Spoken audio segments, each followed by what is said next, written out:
இந்த சரீரமும் ஒரு இயந்திரம் போல்தான். பழுது ஏற்படத்தான் செய்யும்.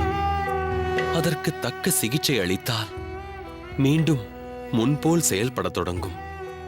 இதனால் பகவானுக்கு செய்யும் சேவையை நிறுத்தச் சொன்னால் அது எந்த விதத்தில் நியாயம்? ஏதோ சற்று தளர்ச்சி ஏற்பட்டவுடன் அடியேனை மருத்துவரிடம் அழைத்து வந்து உங்களையும் இங்கே வரவழைத்து ஆறாவமுதன் சுவாமி களைபரப்படுத்தி விட்டார்.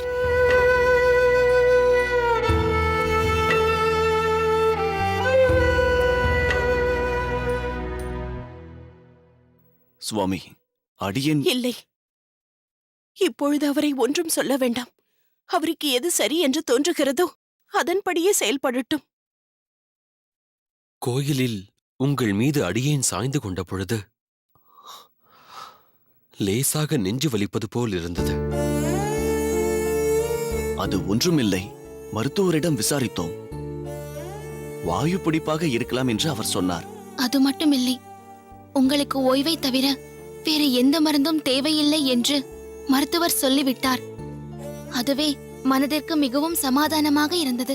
பின் காந்திமதி ஏன் அழுது கொண்டே வந்தாள்? எந்த அகமுடையாளாக இருந்தாலும் தன் அகத்துக்காரர் மருத்துவ சாலையில் இருக்கிறார் என்றால் கவலை எழத்தானே செய்யும்.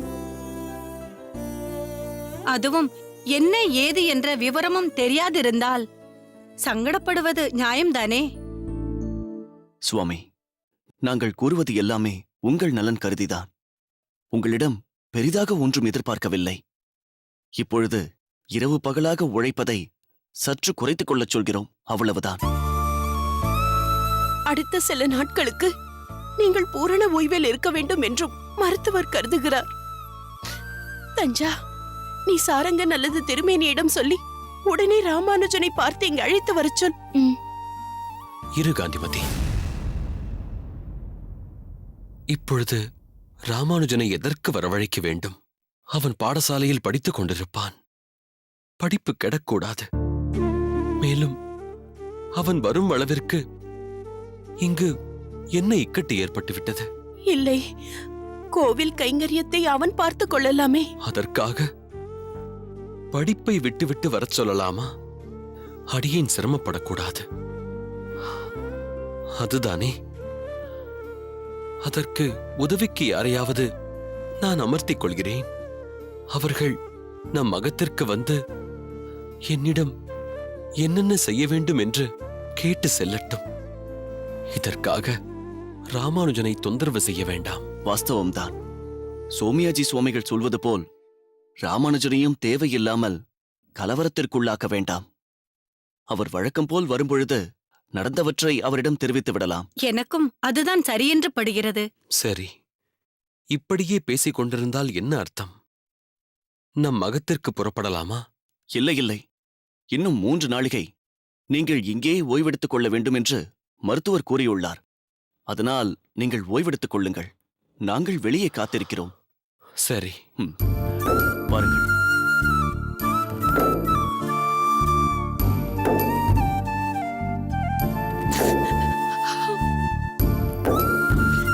காந்திமதி, எதற்காக இப்பொழுது மீண்டும் கண் கலங்குகிறாய்?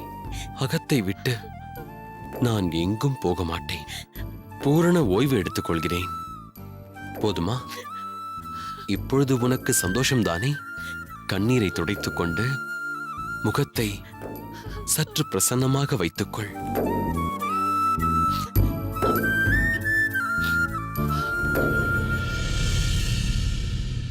சுவாமி, எங்களை உடனே காண வேண்டும் என்று ஆச்சாரியார் அழைத்ததாக மலராண்டன் சொன்னான். உங்களை பார்க்க வேண்டும் என்று சொல்லி அனுப்பியது வாஸ்தவம்தான். அதற்காக கோயில் காரியங்களை அப்படியே போட்டுவிட்டா வந்து விட்டீர்கள்? இல்லை சுவாமி, பகவத் சேவையை பார்த்து பார்த்து செய்ய வேண்டும் என்று தாங்கள்தான் சொல்வீர்கள். அதற்கு குந்தகமாக நடக்க மாட்டோம் சுவாமி. இந்த நேரம் வரை செய்ய வேண்டிய பணிகளை முடித்துவிட்டு ராகவனை பார்த்து கொள்ளச் சொல்லி ஏற்பாடுகளை செய்து முடித்த பின்தான் அடியேன் புறப்பட்டேன்.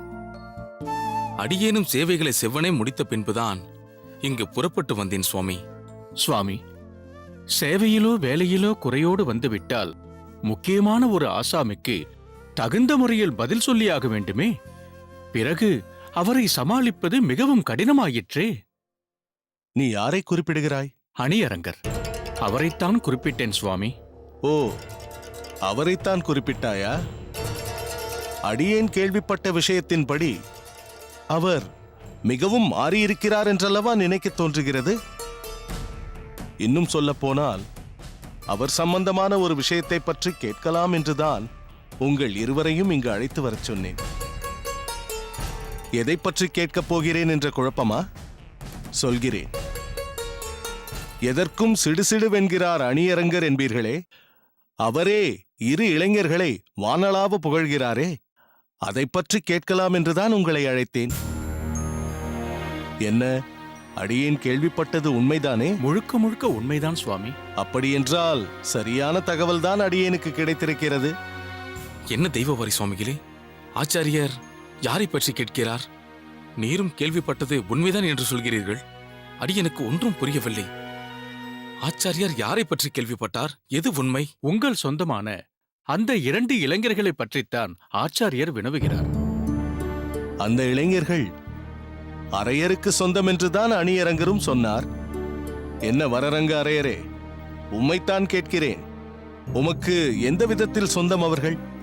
அதுவும் அடியேனுக்கு தெரியாமல்? அவர்கள் நெருங்கிய சொந்தம்தான் சுவாமி. அடியேனே அவர்களை பற்றி தங்களிடம் சொல்ல வேண்டும் என்றுதான் இருந்தேன். பிறகென்ன தயக்கம்? குறைகளை மட்டுமே கண்டுபிடிக்கும் அணியரங்கரே சான்றிதழ் கொடுத்து பாராட்டும் அவர்களை நீ அடியேனிடம் அழைத்து வந்திருக்க வேண்டாமோ? அழைத்து வந்திருக்க வேண்டும். ஆச்சாரியரை தரிசிக்க அவர்களும் பெரும் ஆவல் கொண்டிருக்கிறார்கள். அடடா, நீ அவர்களை இங்கு அழைத்து வந்திருக்கலாமே.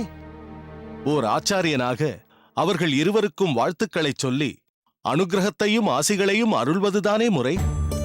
நாடி வருவோரை ஆசீர்வதித்து நற்கதிக்கு அழைத்துச் செல்வதுதானே அடியேனின் தர்மம். சுவாமி, அடியேன் தயங்கியதில் காரணம் இருக்கத்தான் செய்கிறது. அந்த இளைஞர்களை முன்பே தங்களை தரிசிக்க அழைத்து வந்திருந்தால் தாங்களே அடியனை கடிந்து கொண்டிருப்பீர்கள். நீ செய்தது முறையா, தர்மமா என்று கேட்டிருப்பீர்கள். அதன் காரணமாகத்தான் அவர்களை இங்கு அழைத்து வர தயங்கினேன். புரியும்படி சொல் வரரங்கா. அணியரங்கர் பாராட்டிய இளைஞர்கள் வேறு யாருமல்ல, அடியேனின் சொந்தங்கள், இரத்த பந்தங்கள். அடியனுடைய உடன் பிறந்த சகோதரர்களான பிள்ளைக்கரசு நம்பியும் சொட்டை நம்பியும் தான் அவர்கள்.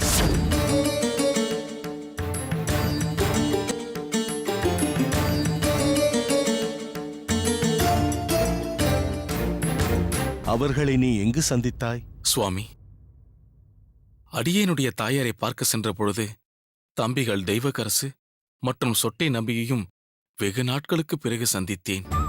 அப்போது அவர்கள் இருவரும் அடியேனிடம் அவசியம் ஆச்சாரியரை தரிசித்து அருள் பெற வேண்டும் என்று வேண்டி விரும்பி கேட்டுக்கொண்டார்கள்.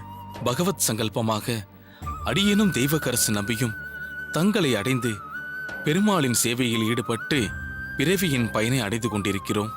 அதேபோல் தங்களையும் தரிசித்து உயர்வான நிலையை அடைய வேண்டும் என்ற தீராத தாகத்துடன் பிள்ளைக்கரசு நம்பியும் சொட்டை நம்பியும் அடியேனிடம் பிரார்த்தித்துக் கொண்டார்கள். அவர்கள் விருப்பத்தை அடியேனால் மறுக்க முடியவில்லை. ஸ்ரீரங்கத்திற்கும் அவர்களை அழைத்து வந்து விட்டேன். ஆனால் தங்களை தரிசித்து இது பற்றி பேச ஏனோ அடியேனுக்கு தைரியம் வரவில்லை. ஏதோ ஒரு தயக்கம் அடியேனை வாட்டி வதைத்துக் கொண்டே இருந்தது. அடியேனிடம் பேசுவதற்கு உனக்கு ஏன் அவ்வளவு தயக்கம்? என்றும் அந்த அரங்கனிடம் சேவை புரிந்து கொண்டிருக்கும் உன்னிடம் அடியேன் மிகவும் பிரீத்தி உடையவனாகத்தானே இருக்கிறேன். வாஸ்தவம்தான் சுவாமி. இருப்பினும் அடியேனின் தாயார் விஷயமாக பலவிதமான சம்பவங்கள் இப்பொழுதுதான் நடந்து ஓய்ந்துள்ளது. அவர்களை முன்னிட்டே தங்களை பல நாட்கள் தொந்தரவு செய்துவிட்டோமோ என்று அடியேனின் மனது சங்கடப்படுகிறது. இன்னும் சொல்லப்போனால் பூர்வாசிரம பந்தங்களால் தாங்கள் இப்பொழுது கொண்டுள்ள தர்மத்திற்கு பங்கம் வரும்படி பல இடைஞ்சல்கள் ஏற்பட அடியேனே காரணம் என்ற குற்ற உணர்வு அடியேனை வாட்டி வதைக்கிறது. அதுவே அடியேனின் தயக்கத்திற்கு காரணம் சுவாமி. தங்களிடம் மட்டுமல்ல, இங்குள்ள யாரிடமும் அவர்கள் அடியேனுடைய தம்பிகள்தான் என்ற உண்மையை சொல்லவில்லை. தெய்வவாரி சாமிகளுக்கு அவர்கள் அடியேனுடைய சொந்தம்தான் என்று தெரியுமே தவிர தம்பிகள் என்பது தெரியாது. இப்பொழுது தாங்கள் கேட்டதால்தான் வேறு வழியின்றி தெரிவித்தேன். அந்த அரங்கனை அணியரங்கர் மூலம் தங்களுக்கு தெரிவிக்கும்படி செய்திருக்கிறான். அதற்கு மாறாக அடியேன் முன்பே அவர்களை தங்கள் முன் அழைத்து வந்திருந்தால் பூர்வாசிரம சம்பந்தம் என்று தாங்கள் அவர்களை பார்க்க மறுத்திருப்பீர்கள். உன் தீர்மானம் மிகவும் தவறு. நீ ஏன் அப்படி ஒரு தவறான முடிவுக்கு வர வேண்டும்? அடியேன் அவர்களை பார்க்க மாட்டேன் என்று யார் சொன்னது? ஒரு விதத்தில் இன்று அடியேனுக்கு பெருமையாகவே இருக்கிறது. ஒரு காலத்தில் அடியேன் எண்ணியதுண்டு, சிறு வயதிலேயே பல சாஸ்திரங்களை கற்று பெரும் புகழ் அடைந்து ஒரு ஸ்திரீயை கைப்பிடித்து அதன் பிறகு ராஜபோக வாழ்க்கையை வாழ்ந்து 4 புதல்வர்களை பெற்று இப்படி சம்சாரத்தில் உழன்று பல நாட்களுக்கு பின்னர்தான் இப்போது ஏற்றுக்கொண்டிருக்கும் சந்நியாச தர்மத்தை ஏற்கும்படி ஆயிற்றே. இந்த துறவரத்தை சிறு பிராயத்திலேயே ஏற்றிருக்க கூடாதா என்று பல நாட்கள் அடியேன் எண்ணியதுண்டு. ஆனால் இப்போது அந்த எண்ணம் தவறு என்று புரிகிறது.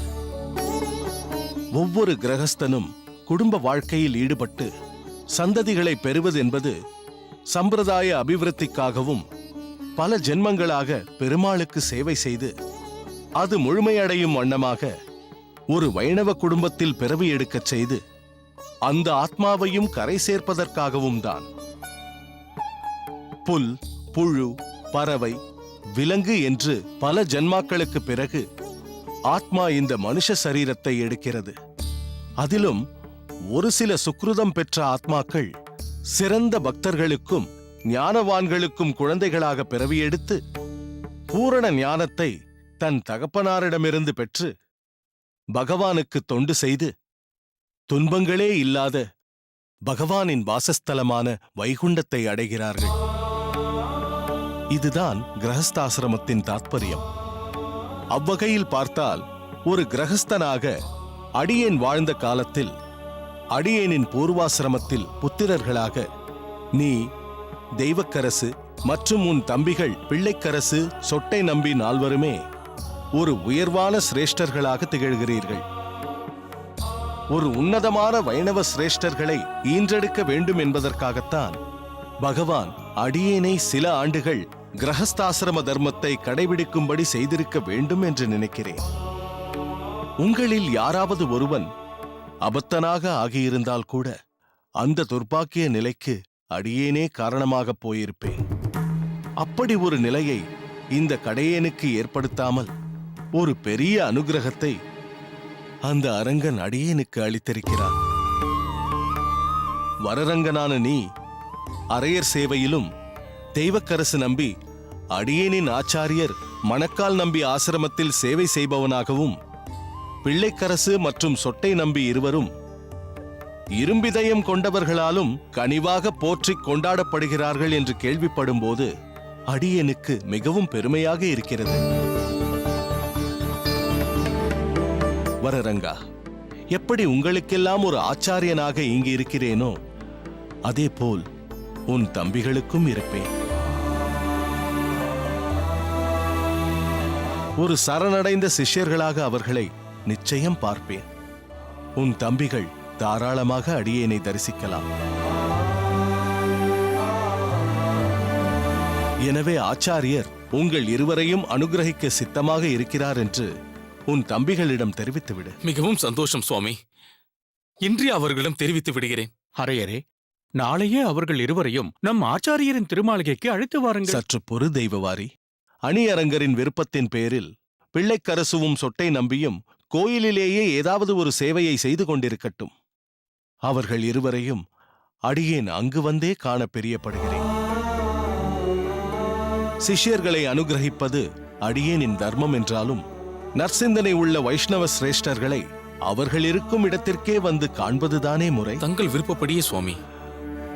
சரி, நீங்கள் இருவரும் கோயிலுக்கு சென்று உங்கள் சேவையை தொடருங்கள். உத்தரவு சுவாமி.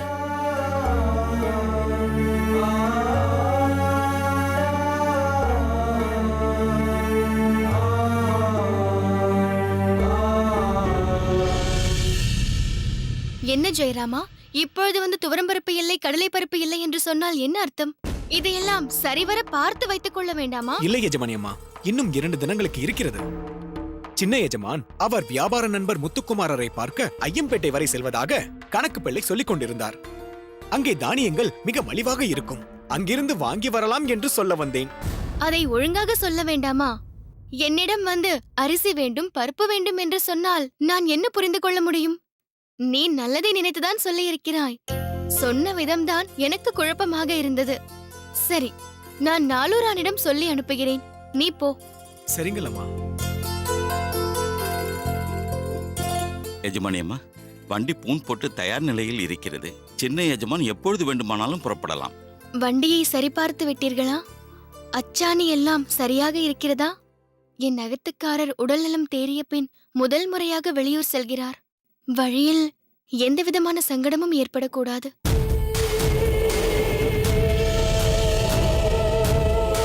சோமியாஜி சுவாமிகள் சற்றே நினைவிழந்து இருக்கிறார்.